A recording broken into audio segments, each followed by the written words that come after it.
Now let's go over to the Friday night game, starting off with Georgia Tech at Colorado, Friday night, 8 p.m. Eastern time on Fox.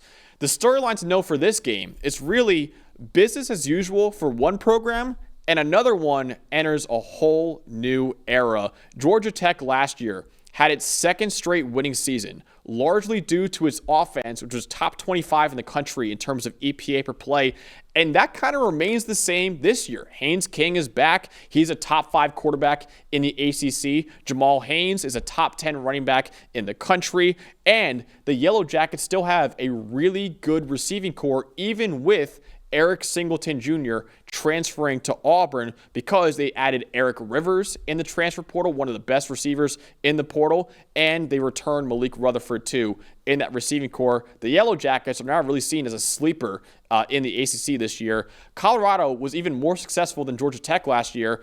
They were 9-4 and number 25 in the final AP poll. That was the Buffalo's best finish in 8 years. However, they lost a lot of talent from last year's roster, namely their Heisman Trophy winner, Travis Hunter, wide receiver / cornerback, and their quarterback, Shedeur Sanders. So Hunter won the Heisman. Shedeur was 8th in Heisman voting last year too. So now head coach Deion Sanders kind of enters a new era of Colorado football now. Yeah, absolutely. It's one of the biggest mysteries, I think, in college football. First of all, at this moment, do we know if Caden Salter or Julian Lewis is starting? They have not announced it. I would presume Salter, but there's talk they could play both. Yeah, so I mean, you lost the starting quarterback. They lost their top 4 wide receivers. They lost their top 2 rushers. Isaiah Augustive is at South Carolina now, and Dallin Hayden is going to miss this game, so they're going to rely on. By the way, real quickly, another breaking news here. Oh, boy. Caden Salter will be starting. Caden Salter is okay. That's been and the hope is Julian Lewis will also get playing time. But okay. Caden Salter is a starter. Figured that was the way it was going when Coach Prime was talking about this lately, about wanting to play both and get Lewis reps. Because I think what they're really doing, Colorado, is getting prepared really for Big 12 play. Not that they don't want to win this game and all their out-of-conference games, but he really wants to know and solidify who his starting quarterback is, and knowing Julian Lewis is the future,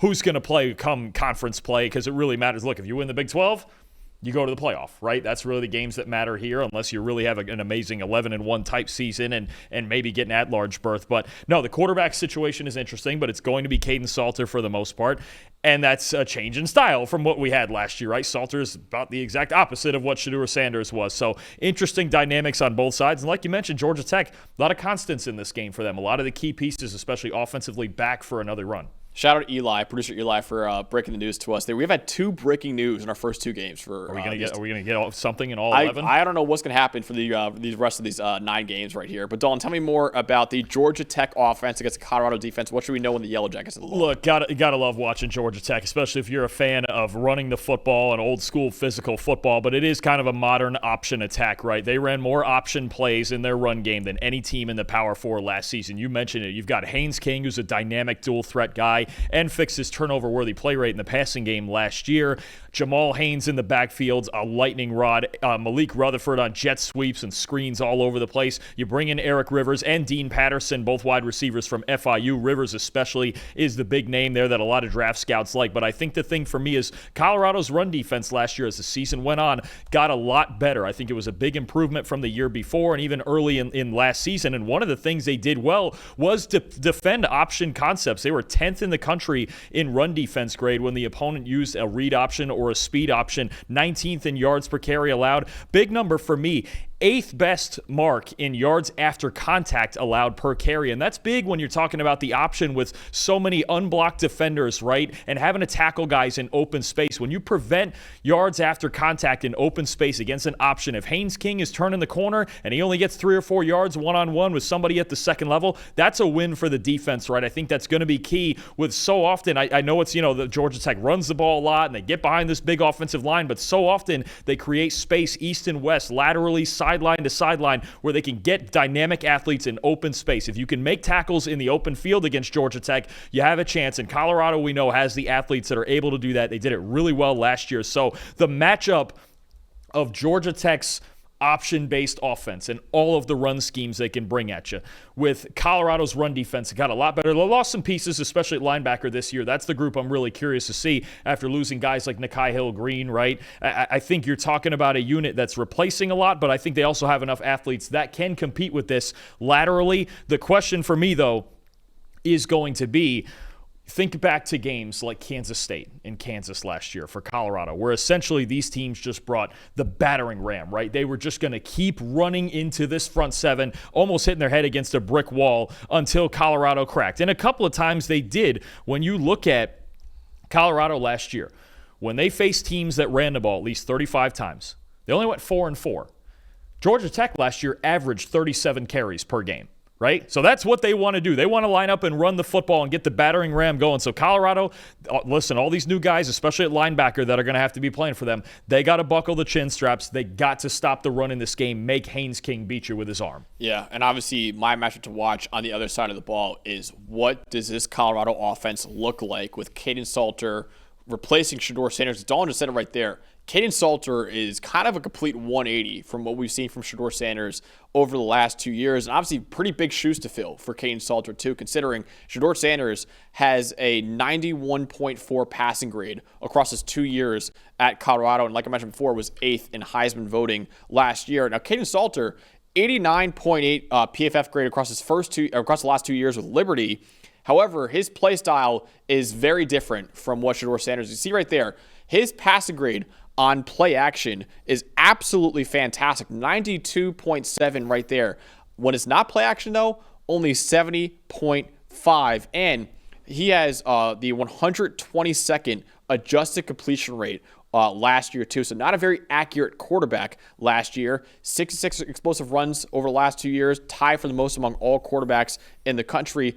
He's a guy who is very mobile, thrives off of play action, has a big arm too, but he's not the most accurate quarterback. Shedeur Sanders is a guy who thrives from within the pocket in pure dropback situations and doesn't really need play action. In fact, Colorado last year only ran play action at the 90th highest rate in the country at 28%, because also they ran the ball at the lowest rate in the Power 4 last year at only 30%. So Julian Lewis, just play style-wise, is more similar to Shedeur Sanders and what they ran last year.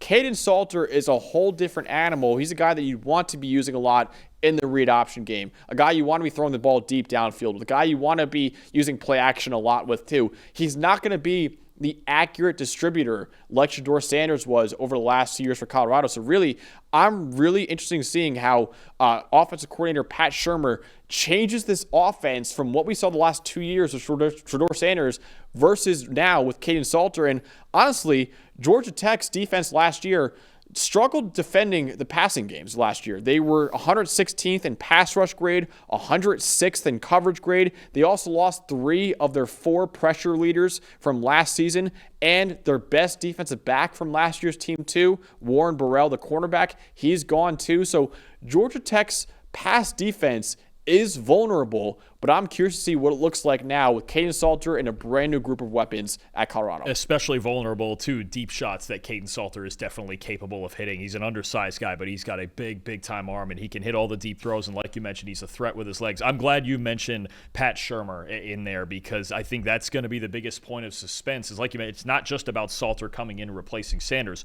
What in the world does this offense look like? What does Pat Shurmur have up his sleeve? They have to run the ball more. If you're going to have Caden Salter as your quarterback, you have to be able to run the football. And that's the one thing with Colorado the last 2 years is offensively, they've just not been able to consistently run the football really at all. And that's why there were games where they just completely abandoned it. And I get it, right? This year's got to be different. Look, either A, you're going to have a true freshman playing some in Lewis, or B, if you're starting out with Salter, Salter's always been better. It's what he was successful with in Jamie Chadwell and Liberty and all of that is they run the football first. They take deep shots off play action.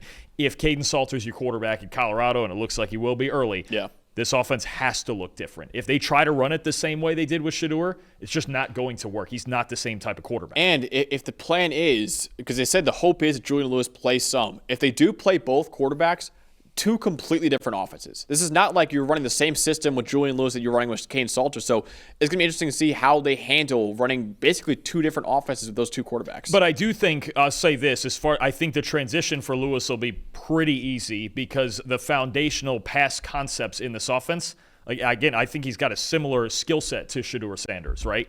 I think he can run the base concepts. Yeah. It's just a matter of then you go mid-game, if the option game and things like that are working, Then even with a true freshman quarterback, what does your run game look like? Because Salter adds a dynamic dimension to that they haven't had the last couple of years either. Definitely. All right, who are you predicting to win this Friday night game? Georgia Tech is favored by 4.5 over Colorado, or are you taking the Buffaloes in the first game of the season? This is tough because, especially with everything Coach Deion Sanders went through this summer, and him just being on the sideline week one is a big boost for this team, considering all that's gone down. But Folsom Field's going to be rocking, but Georgia Tech just has more constants to me, right? Like, I have Haynes King. I have Jamal Haynes. I know what Eric Rivers is. I know what Malik Rutherford is. There are questions on defense, for sure. They need to be better on defense this year, especially the back end of their defense. But Colorado, I just look at a team that they lost their starting quarterback. They're the leading rusher, their top 4 receivers. Dallin Hayden, their second leading rusher at running back from last year, is out. So you're relying on maybe Micah Welsh and the young DeKalen Taylor at running back. We don't really know what's going on there. You're going to get Amarian Miller back, but he had an injury last year that ended his season. You have Draylon Miller. There's a lot of question marks with Colorado, and at least offensively, I know what Georgia Tech is, and I think this is the style of play that's just the battering ram. Just keep on the run game, step on the gas. And if Haynes King last year had one of the best turnover-worthy play rates in college football, if that stays and he's not throwing interceptions like he did in 2023 and he plays more like he did last year, I'm taking Georgia Tech 30-24. Big road win, raucous environment, but I trust right now Georgia Tech's offense the most out of any unit on the field. First preview of the year, and you're trying to break the hearts of the fan base that loves us the most in Colorado. I got to see it. It's one of those things. I know we've watched Georgia Tech for 2 years. I know what it looks like. Right now, I don't know what Colorado looks like, so I have to see it. I am going with Colorado. I'm picking Colorado 28-27 because we know what Georgia Tech looks like. And what we know about Georgia Tech, too, is their pass defense is vulnerable. And I get it. No Shedeur Sanders, no Travis Hunter. They lost a lot of weapons from last year's team, too. But I still think this team's going to throw the football at a very good rate, and I think Caden Salter will get it done against Georgia Tech. So I have Colorado winning. It is a coin flip. 28-27, but I do think the Buffaloes in Folsom Field. If it was at Georgia Tech, I probably would go with the Yellow Jackets, but that stadium we know is going to be rocking on Friday night. I'm going to go with the Buffaloes to win in what should be an awesome Friday night game between Colorado and Georgia Tech. Yeah, absolutely. The one guy I'm excited to see also is a healthy Amarian Miller. We've seen flashes of him. If he's healthy and he tees off in this game, then I could see your case. Hey, thanks for watching another episode of the PFF College Football Show. Please make sure you guys subscribe to the channel. Also, subscribe to PFF Plus at subscribe.pff.com for all of the same data and grades that we use in our show, plus fantasy tools, betting tools, and our mock draft simulator.